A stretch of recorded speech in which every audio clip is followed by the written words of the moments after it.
The snowstorm had blanketed the town in silence. Ice clung to the edges of windows, and winds howled down empty streets like forgotten cries from the past. Inside a dimly lit diner on the edge of town, a man stood behind the counter, wiping down tables that hadn't seen customers in hours. His hands were cracked from years of labor, and his apron bore stains from 1,000 meals served with love. He turned toward the entrance as the bell above the door jingled faintly.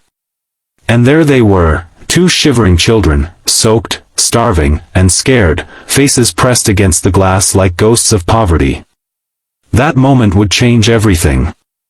And yet, the man had no idea that one simple act of kindness on that cold winter day would echo across decades.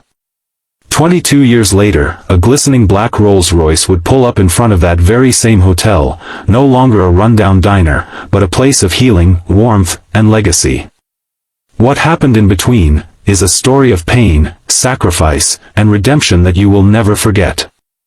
If you believe that kindness can change a life, that second chances matter, and that even the smallest good deed can return 100-fold, please like this video, comment your thoughts, share with someone who needs hope today, and subscribe to Kindness Corner.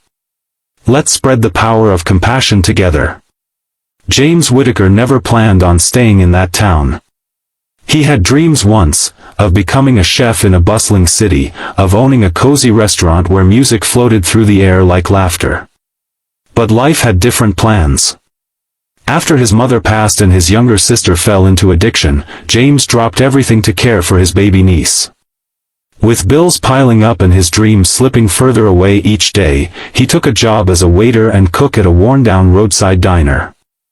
It wasn't glamorous, but it was honest.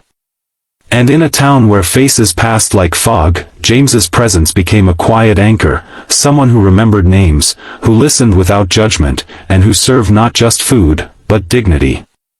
It was during one particularly brutal winter that he saw them, a boy around 11 and a girl barely 6.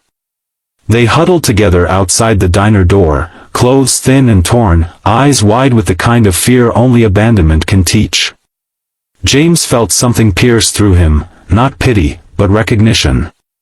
He had been them once, after his father vanished and hunger became a regular visitor in their home.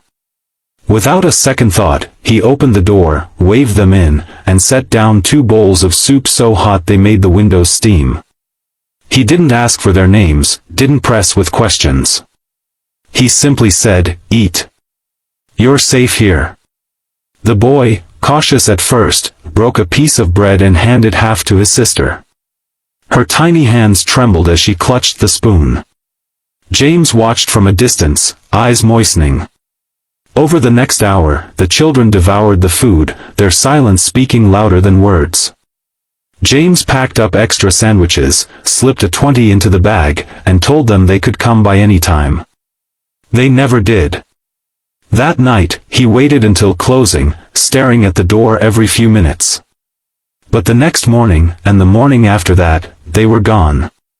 Still, the image of their faces remained with him, haunting, hopeful, and unfinished. Years passed. James kept working. The diner, once struggling, began to change. Locals started coming not just for the food but for the man who remembered their birthdays, who checked in on their sick relatives, who cooked for families who couldn't afford meals. When the owner decided to retire, James pooled every penny he had, took out a risky loan, and bought the place. He renamed it Whittaker's Haven. It wasn't just a restaurant anymore. It became a shelter during storms, a warm place for those without homes, a community kitchen on holidays. James still wore his apron, still cooked every dish with the same quiet grace, but now, it was his kitchen, his vision. But James's life wasn't without pain. His niece, whom he raised like a daughter, struggled through high school, faced depression, and eventually left for college on a scholarship, only to cut off contact for years.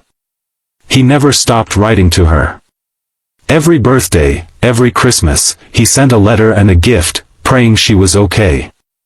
Nights were often lonely, his body weary, his heart heavy with regrets. And yet, he never lost hope. Hope was all he had. Then, one crisp morning, 22 years after that snowy night, James was preparing the kitchen before dawn when a low hum echoed outside. He peered through the frosted window. Parked directly in front of the hotel was a Rolls-Royce, sleek, black, and almost out of place in their humble town. The door opened, and out stepped a sharply dressed young man with a confident posture and familiar eyes. Beside him, a woman in a crimson coat with golden brown hair stepped lightly on the snow-covered pavement. James's heart paused. Could it be? The man walked into the diner-turned-hotel with reverence, scanning every inch as though it were sacred ground. When he spotted James, he smiled, a slow, trembling smile that broke into tears. "You probably don't remember us," he said softly. "But you saved our lives." The woman stepped forward, now crying. "I was the girl in the purple hoodie. You gave us soup. And safety. We never forgot." James stood frozen, the weight of recognition crashing into him.